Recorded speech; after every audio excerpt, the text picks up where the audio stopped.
함께 은혜 받을 말씀 살펴보도록 하겠습니다. 사도행전 4장 32절에서 35절 말씀입니다. 사도행전 4장 32절에서 35절 말씀입니다. 우리 다 찾은 줄 알고 몇 절 되지 않으니까요, 우리 한 목소리로 우리 합독하도록 하겠습니다. 시작. 믿는 무리가 한 마음과 한 뜻이 되어 모든 물건을 서로 통용하고 자기 재물을 조금이라도 자기 것이라 하는 이가 하나도 없더라. 사도들이 큰 권능으로 주 예수의 부활을 증언하니 무리가 큰 은혜를 받아 그 중에 가난한 사람이 없으니 이는 밭과 집 있는 자는 팔아 그 판 것의 값을 가져다가 사도들의 발 앞에 두매 그들이 각 사람의 필요를 따라 나누어 줍니다. 아멘. 아멘. 네, 오늘은 주 예수의 부활을 증언하니 라는 제목으로 하나님 말씀 증거하도록 하겠습니다. 지난 시간 우리는 이제 교회 바깥으로부터 불어오는 핍박을 살펴봤습니다. 오순절 성령 강림으로 시작된 교회에 찾아온 건 세상의 핍박이었습니다. 그러니까 교회의 시작과 더불어 핍박이 찾아온 거죠. 자, 그러나 바깥으로는 비바람이 몰아치고 온갖 핍박이 불어 닥치는데 막상 교회 안은 어떻습니까? 교회 안은 흔들리지 않습니다. 오히려 교회는 하나님께 소리 높여 기도를 했습니다. 자, 그 결과 그들은 성령의 충만함을 입어 담대히 하나님의 말씀을 전했습니다. 자, 바깥의 핍박에도 불구하고 교회는 와해되지 않은 거죠. 자, 계속해서 누가는요, 이 교회 안의 모습을 보여줍니다. 자, 그것이 오늘 본문의 내용인데요. 자, 오늘 본문에서도 우리는 교회 안의 모습을 보게 됩니다. 그러니까 바깥으로부터 온갖 핍박이 몰아칠 때 교회 안은 어떤 모습이었나? 자, 그 모습을 누가는 우리에게 보여줍니다. 자, 그래서 오늘은 이 누가의 시선을 따라서 교회 안의 모습을 함께 들여다보겠습니다. 자, 먼저 32절을 한번 보십시오. 자, 믿는 무리가 한 마음과 한 뜻이 됐다고 말합니다. 그러니까 교회 바깥으로부터 핍박이 불어올 때 성령 충만한 교회는 어떤 모습이었나? 자, 그럴수록 교회는 하나 되었다는 것입니다. 자, 그런데 여기서 하나 되었다는 단어가요, 하나님이 한 분이시다라는 단어와 같습니다. 자, 그러니까 여기에는 누가의 의도가 있는 거죠. 어떤 의도이죠? 자, 하나님은 한 분이시다. 그래서 그분을 담는 교회 공동체도 하나라는 것입니다. 성령으로 충만한 교회의 모습은 어떠한 교회인가? 분열이 아니라 하나됨을 이루어가는 교회라는 것입니다. 왜냐하면 그들이 섬기는 삼위 하나님은 한 분이시기 때문이죠. 자, 그러니 그분을 섬기고 닮아가는 교회도 하나여야 한다는 것입니다. 자, 실제로 이들의 하나됨을 보십시오. 이들의 하나됨은요, 여러분 단순한 구호로 그치지 않습니다. 이들은요, 모든 물건을 서로 나누었다고 말합니다. 자, 심지어 무엇까지 나누었죠?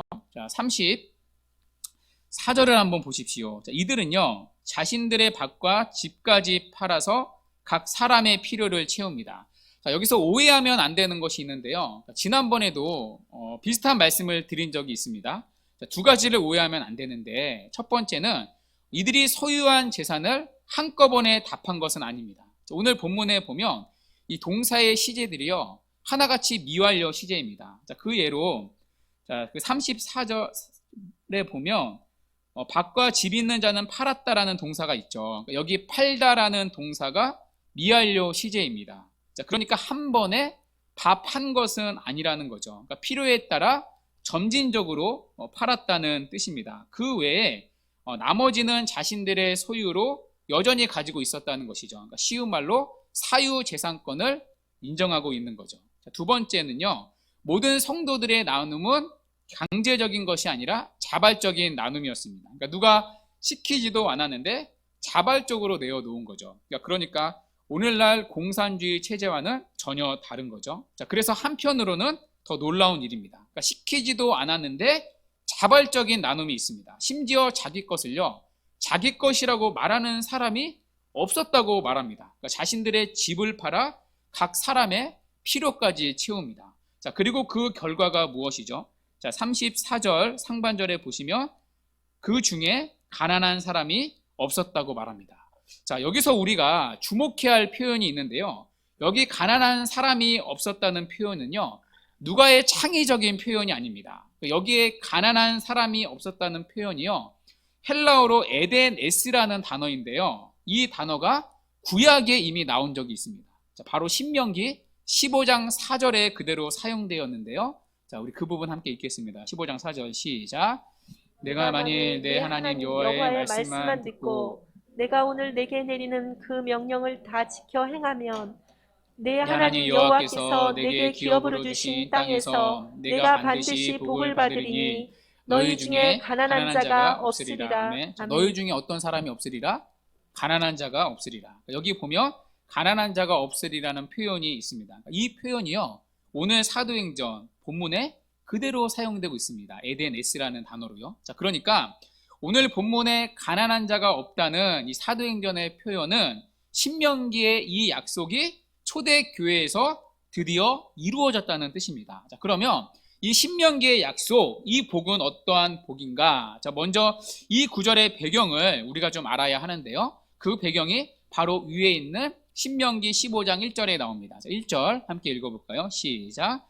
매 7년 끝에는 면제하라. 자, 여러분, 매 7년 끝이면 어느 때죠? 한마디로 구약의 안식년을 말합니다. 자, 그러니까 이 신명기 15장 4절 말씀의 배경은 구약의 안식년을 가리킵니다. 자, 그런데 이 안식년에는 지켜야 할 규례가 있습니다. 자, 무엇이죠? 매 7년 끝에는 면제하라. 자, 여러분, 무엇을 면제하죠? 자, 그 부분이 그 밑에 2절에서 설명되는데요. 우리 2절 한번 읽겠습니다. 시작. 면제 규례는 이러하니라. 그의 이웃에게 구워준 모든 체주는 그것을 면제하고 그의 이웃에게나 그 형제에게 독촉하지 말지니 이는 여호와를 위하여 면제를 선포하라. 아멘. 자, 안식년에는 무엇을 면제해 줘야 돼요? 빚을 면제해 주어야 했습니다. 그 말씀을 잘 지킬 때 하나님은 그들에게 복을, 약속을 주셨습니다. 그 복에 대한 약속이 바로 신명기 15장 4절의 말씀이었던 거죠. 그들 가운데 가난한 자가 없게 되리라는 약속입니다. 자, 그런데 여러분, 어떻게 보면 당연한 약속이죠. 자, 그렇지 않습니까? 당연한 복이죠. 그러니까 빚이 있는데 그 빚을 면제해주면 누구도 가난해지지 않았겠죠. 그러니까 당연한 복이고 약속이죠. 자, 이것이 매 7년 안식년마다 구약의 이스라엘 백성이 지켜야 할 규례였습니다. 그러니까 빚을 면제해주는 규례였고요. 그럴 때 가난한 사람이 이스라엘 가운데 한 사람도 없게 됩니다. 자, 그리고 하나님은요, 이 규례를 통해 하나님의 나라를 세상 가운데 보여주고 싶었던 것입니다. 누구 하나 가난한 사람이 없는 서로의 섬김이 나타나는 이스라엘의 모습을 통해 이 땅 가운데 하나님의 나라를 보여주고 싶었던 것입니다. 자, 그런데 여러분, 이스라엘 역사를 추적해 보십시오. 이들은요, 이 말씀을 한 번도 제대로 순종한 적이 없습니다. 한 번도 이웃의 빚을요, 제대로 면제해 준 적이 없습니다. 그러니까 말만 제사장 나라이지 그들의 의식과 삶의 내용은요, 이방 사람들과 하나도 다르지 않았습니다. 그들은요, 이 안식년과 희년을 지킨 적이 없습니다. 자, 그래서 이들이 하나님께 심판을 받은 것 아닙니까? 자, 그것을 우리는 구약 성경 곳곳을 통해 그 하나님의 책망을 얼마든지 확인할 수 있습니다. 자, 그런데 자, 이들이 이 말씀을 지키지 않았던 그 근본적인 이유가 무엇이죠? 바로 탐심에 붙들렸기 때문입니다. 여러분, 인간의 올해 문제가요, 사실 탐욕입니다. 그러니까 내 것이 아닌데 탐내는 마음이죠. 하나님께서 나에게 주신 것이 아닙니다. 그런데 다른 사람의 것을 보고 그것을 갖고 싶어하는 마음, 그게 탐욕입니다. 이 탐욕은요, 10계명의 마지막 10번째 계명이죠. 내 이웃의 것을 탐하지 말라. 자, 그런데 이 10번째 계명 전에 다른 계명들이 있습니다. 예를 들면 살인하지 말라는 계명이 있고요, 도둑질하지 말라는 계명이 있고요, 간음하지 말라는 계명들이 있습니다. 자, 이 계명들에는요, 공통점이 있습니다. 이 계명들은 하나같이 손으로 짓는 죄입니다. 자, 그런데 여러분, 탐욕은요, 뭘로 짓죠? 마음으로 짓습니다. 탐심은요, 마음에서 일어납니다. 자, 그런데 그 마음에서 일어난 탐심이 행동으로 옮겨진 게 무엇이냐? 그것이 바로 간음이고, 그것이 도둑질이고, 그것이 살인입니다. 그러니까 살인과 간음과 도둑질의 가장 근본적인 원인은 무엇이냐? 바로 탐심이라는 거죠. 그러니까 내 것이 아닌데 갖고 싶은 마음, 그게 탐심입니다. 이 탐심에서요, 사실 모든 죄가 시작됩니다. 그러니까 문제는 모든 죄인들이 이 탐심에 붙잡혀 있다는 것입니다. 갖고 있으면서도 더 갖고 싶은 거죠. 자, 그러나 오늘 본문을 보십시오. 탐심을 해결한 공동체가 있습니다. 바로 오늘 본문의 초대교회입니다. 놀라운 일이 일어나고 있는데요. 모두가 더 갖고 싶어하는 세상 나라에서 자기 것을 자기 것이라고 말하는 사람이 하나도 없다고 분명히 성경은 말합니다. 오히려 자신들의 밭과 집을 팔아서요, 각 사람의 필요를 채우고 있습니다. 그 결과가 무엇이죠? 그 중에 가난한 사람이 하나도 없다고 말합니다. 자, 그러니까요, 여기에는 누가의 의도가 담겨 있는 거죠. 여기에 담긴 누가의 의도가 무엇이죠? 구약에서 실패한 하나님의 나라가 초대 교회를 통해 드디어 회복되고 있다는 것입니다. 구약의 역사 동안 이스라엘의 불순종으로 인하여서 누누이 실패했던 하나님의 나라가 이제 초대교회를 통해 지금 세상에 증거되고 있다는 것입니다. 그것이 바로 가난한 사람이 없다는 오늘 본문의 누가의 표현입니다. 여러분, 이 본문을 쓰고 있는 누가의 심정이 어떠했겠습니까? 아마 누가는요, 굉장히 흥분되었을 것입니다. 자, 그러면 여기서 우리는 이런 질문이 있을 수밖에 없습니다. 어떻게 이들은 탐욕에 붙잡히지 않을 수 있었는가? 어떻게 이들은 구약에서 실패한 하나님의 나라를 이룰 수 있었는가? 자, 그 대답이 바로 본문 33절에 나옵니다. 33절은요, 오늘 본문 전체를 지배하는 구절과 같습니다. 아니, 어쩌면 사도행전 전체를, 초대교회 전체를 지배하는 핵심 구절과도 같습니다. 우리 33절 함께 읽어보도록 하겠습니다. 시작. 사도들이 큰 권능으로 주 예수의 부활을 증언하니 무리가 큰 은혜를 받아. 아멘. 여러분, 오늘 초대교회 이 사도들이, 사람들이 이 땅의 탐욕에 붙잡히지 않은 이유가 무엇이죠? 그들은 큰 은혜를 받았기 때문입니다. 자, 그런데 그들이 은혜를 받은 신학적, 교리적 내용이 무엇이죠? 주 예수의 부활입니다. 그러니까 부활이라는 교리가요, 그들의 삶을 뒤바꾸어 놓았던 것입니다. 왜냐하면 여러분, 부활이 있다는 건 무엇이죠? 우리의 죽음이 끝이 아니라는 사실을 보여줍니다. 부활은요, 죽음 이후에 또 다른 세계가 있다는 사실을 보여줍니다. 이 땅의 나라가 전부라고 생각했던 사람이 죽음 이후에 영원한 나라, 하나님의 나라가 있다는 사실을 보여줍니다. 무엇이요? 우리 주님이 죽음에서 부활했다는 사실이요. 그래서 그분을 믿는 우리 또한 부활할 것을 믿습니다. 자, 그래서 부활은요, 우리가 아는 이 세상이 전부가 아니라는 사실을 증명합니다. 이 세상이 전부인 줄 알고 살았던 사람이요, 부활을 믿으면 새로운 세상에 눈이 띄어집니다. 그러니까 전에는 알지도 못했던 하나님의 나라가 갑자기 내 삶에 들어옵니다. 지금까지 알고 있던 물질 세상보다 영적이고 영원한 하나님의 나라가 훨씬 더 중요해집니다. 그로 인해 삶의 목적이 달라지고요, 가치관이 달라집니다. 하나님의 나라가 자신의 영원한 나라임을 믿기 때문입니다. 죽음이 끝이 아니라 죽고 나서 결국에 가게 될 곳이 그곳이기 때문입니다. 자, 그러니 이 세상을요, 다르게 살아가는 거죠.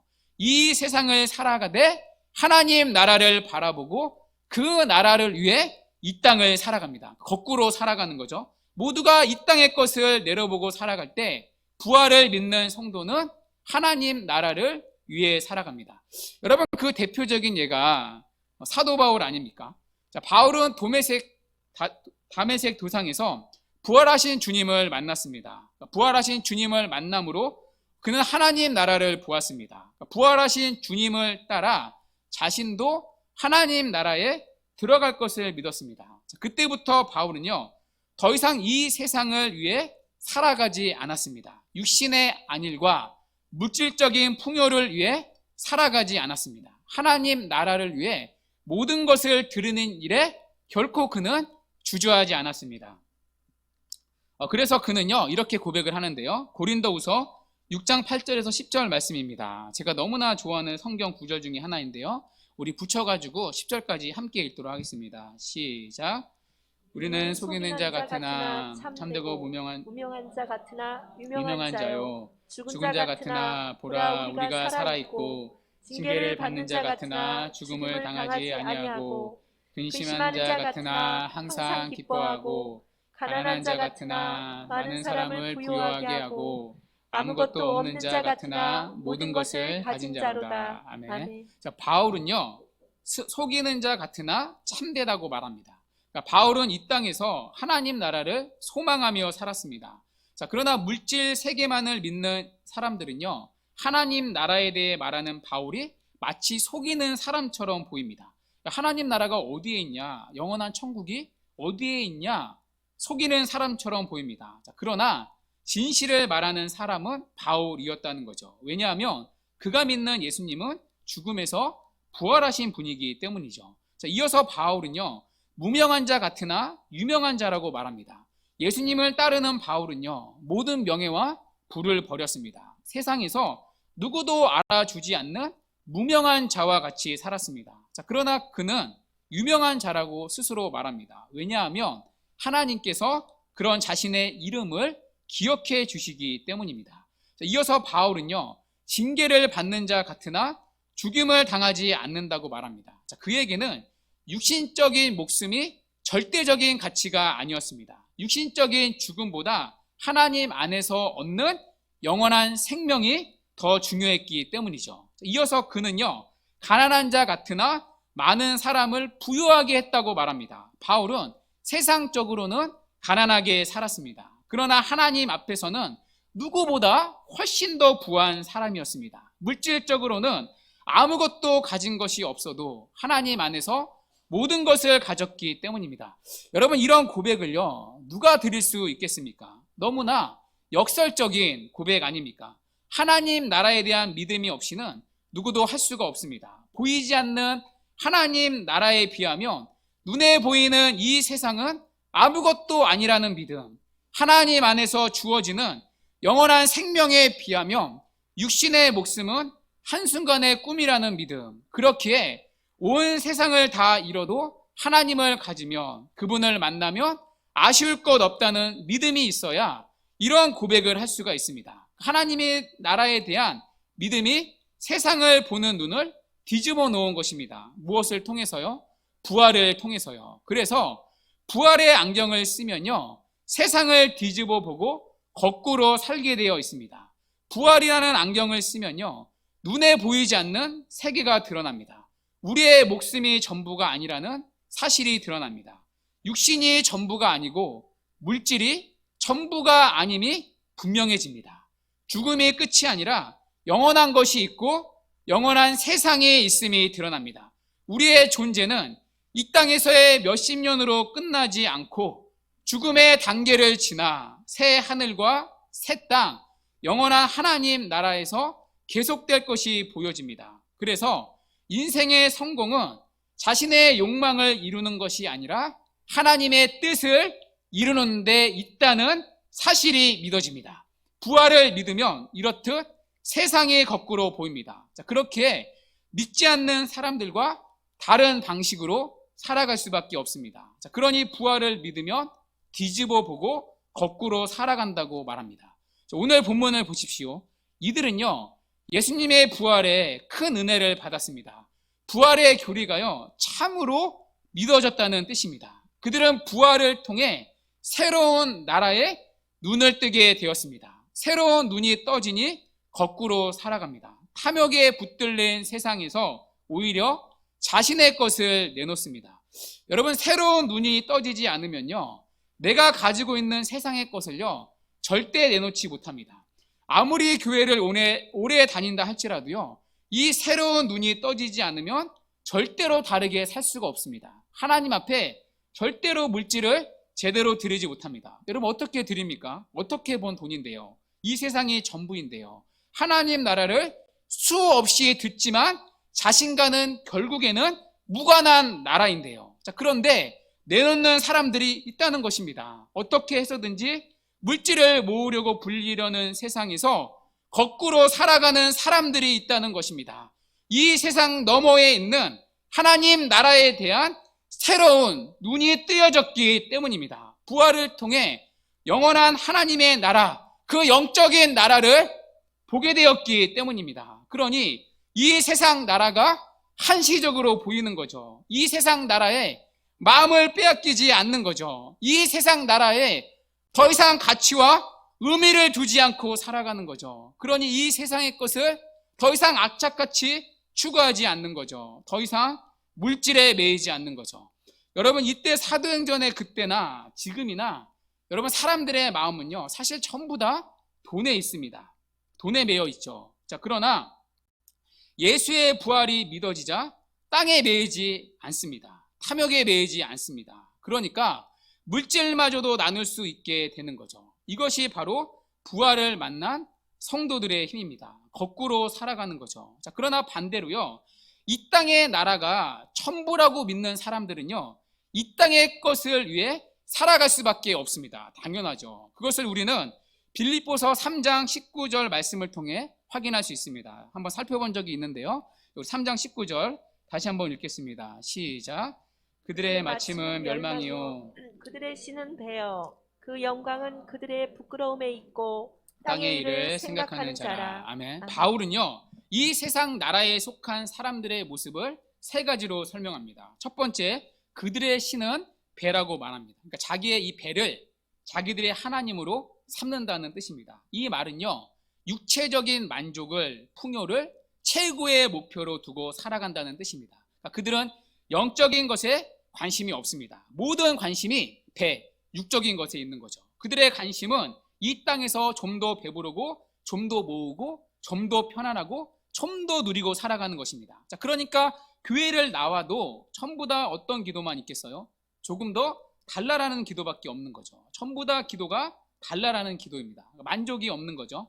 자, 두 번째, 그 영광은 그들의 부끄러움에 있다고 말합니다. 그러니까 쉬운 번역으론 자기들의 수치를 영광으로 삼는다는 뜻입니다. 이 말은요, 부끄러운 줄도 모르고 죄를 자랑하고 선전한다는 뜻입니다. 그러니까 하나님의 말씀이 아닌 타락한 세상의 가치관과 삶의 방식을 그대로 따라 살아간다는 것입니다. 그럼에도 불구하고 그들은 전혀 부끄러움을 느끼지 못한다는 거죠. 오히려 그들의 삶을, 그런 자신들의 삶을 자랑하고 다닌다는 거죠. 세 번째로, 땅의 것만 생각하는 자들이라고 말합니다. 이 말은요, 물질적인 것을 전부로 여기고 살아간다는 뜻입니다. 이 땅에 눈에 보이는 것이 유일한 관심이고 유일한 목표이고 유일한 삶의 가치라는 얘기죠. 자, 여러분, 왜 그렇죠? 이 땅의 나라가 전부라고 믿기 때문입니다. 하나님의 나라가 있다는 걸 모르니까 결국에는 이 땅의 나라를 위해 살아갈 수밖에 없습니다. 이 땅의 가치와 질서를 따라 같이 똑같이 살아가는 거죠. 자, 그래서 가장 많이 소유하고 누리는 것이요, 인생의 행복이라고 믿습니다.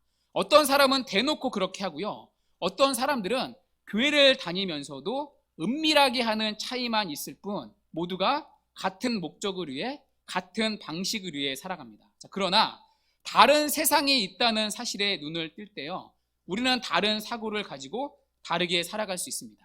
하나님의 나라가 있다는 새로운 눈이 띄어질 때 이 세상 사람들과 다르게 살아갈 수 있습니다. 그것이 바로 오늘 초대교회의 모습입니다. 자, 그래서 교회는 이런 사람들이 모인 곳입니다. 예수님의 부활을 믿음으로 세상을 뒤집어 보고 거꾸로 살아가는 사람들이 모인 곳, 그곳이 여러분 바로 이 땅의 교회입니다. 자, 그렇다면 오늘날 교회는 어떻습니까? 세상을 뒤집어 보고 거꾸로 살려는 그런 열심과 노력들이 교회 안에 나타나고 있습니까?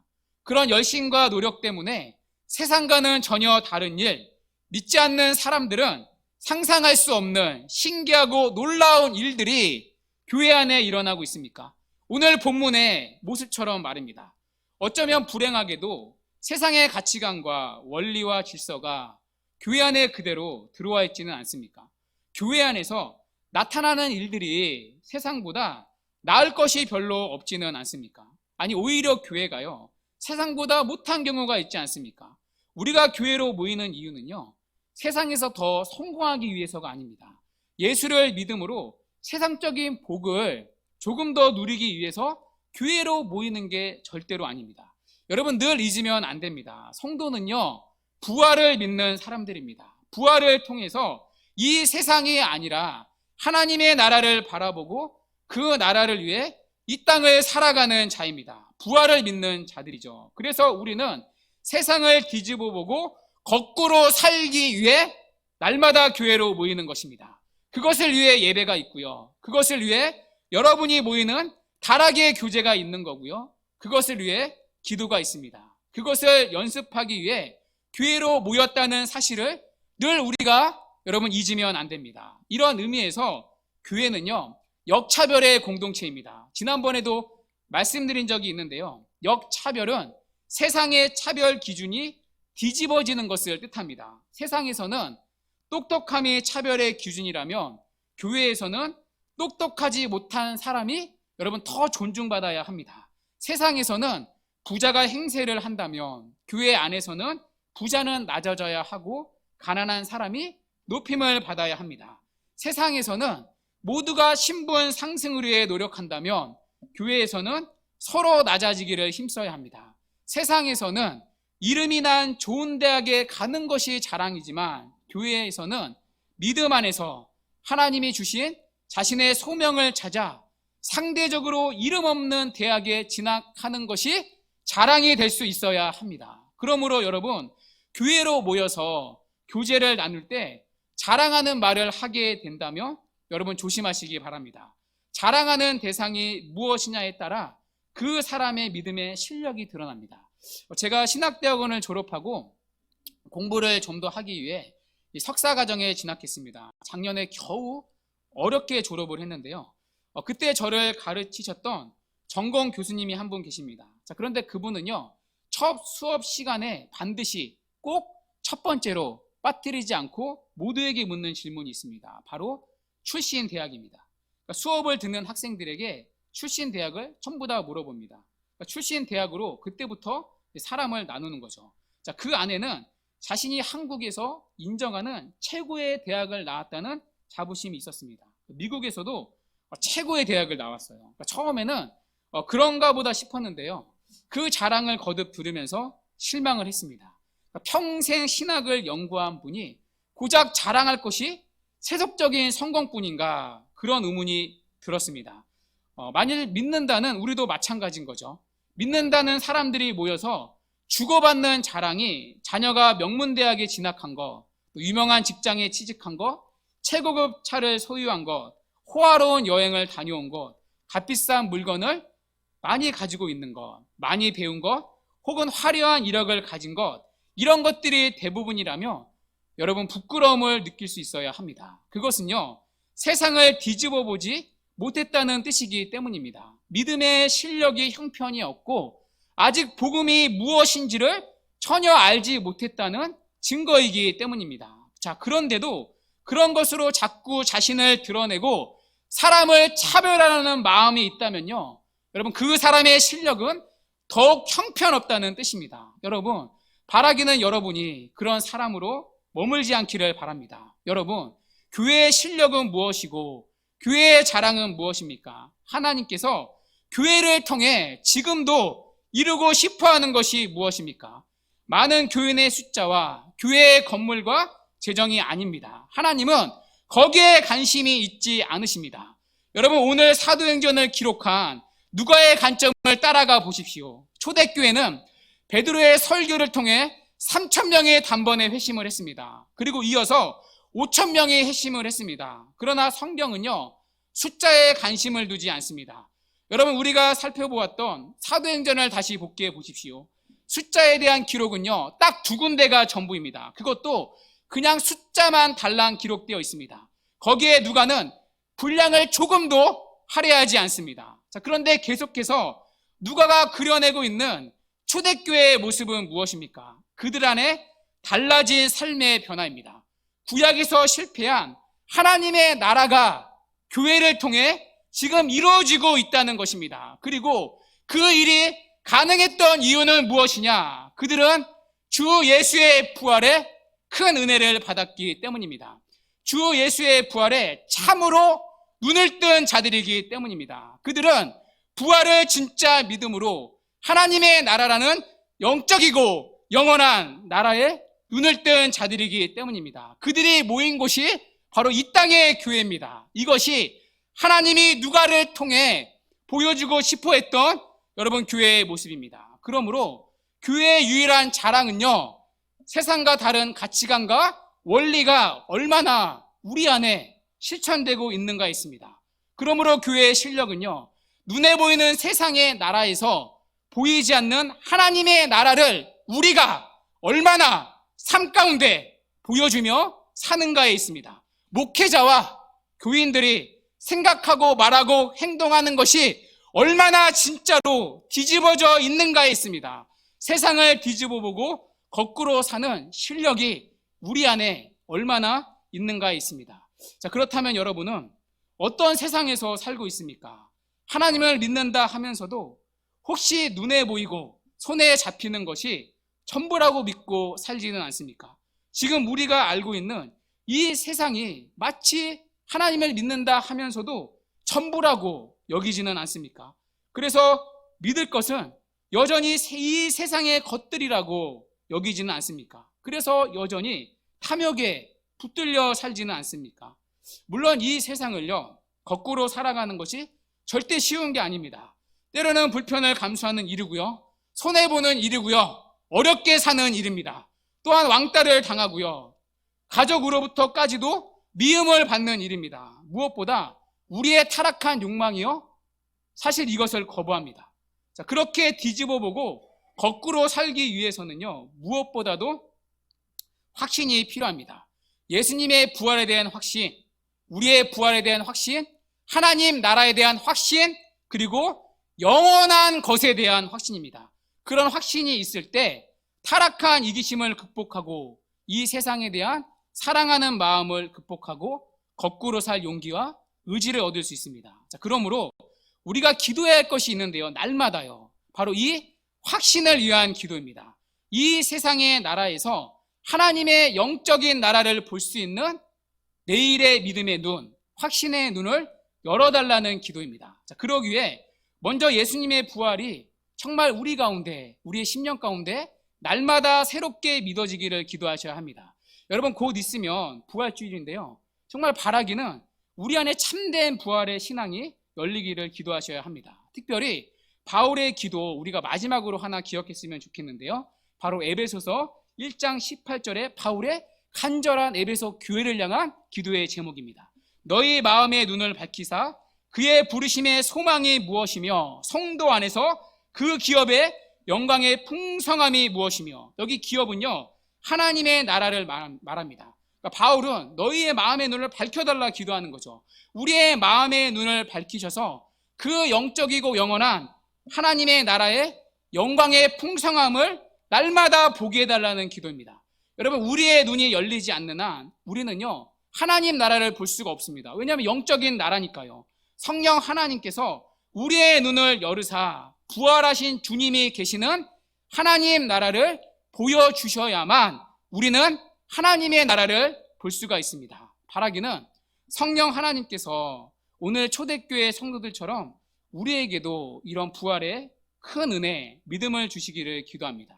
예수님의 부활을 통해 죽음이 끝이 아니라 영원한 하나님의 나라가 있다는 사실에 날마다 새롭게 눈을 뜨게 해주시는 이 거룩하고 참된 은혜 주시기를 바랍니다. 그로 인해 이 땅을 살아가되 하나님의 나라를 바라보고 그 나라를 위해 이 땅을 거꾸로 살아가는 은혜가 있기를 바랍니다. 그래서 오늘 이 3절의 말씀처럼 가난한 자가 없었다는 이 하나님 나라의 나타남이 초대교회를 통해 회복이 되었듯이 우리 교회를 통해 하나님의 나라가 세상에 증거되는 이 은혜가 있기를 바랍니다. 그것이 바로 올 한 해 우리 교회의 표어입니다. 하나님의 나라를 세상에 증거하는 교회. 여러분, 이 표어가요, 단순히 그냥 올 한 해 그냥 걸어넣어야 하니까 걸어놓는 그냥 단순한 구호에서 그치는 게 아니라 정말 여러분의 삶과 그런 여러분들이 모인 우리 교회를 통해 드러나는 참된 은혜가 있기를 주님의 이름으로 간절히 축원합니다. 아멘.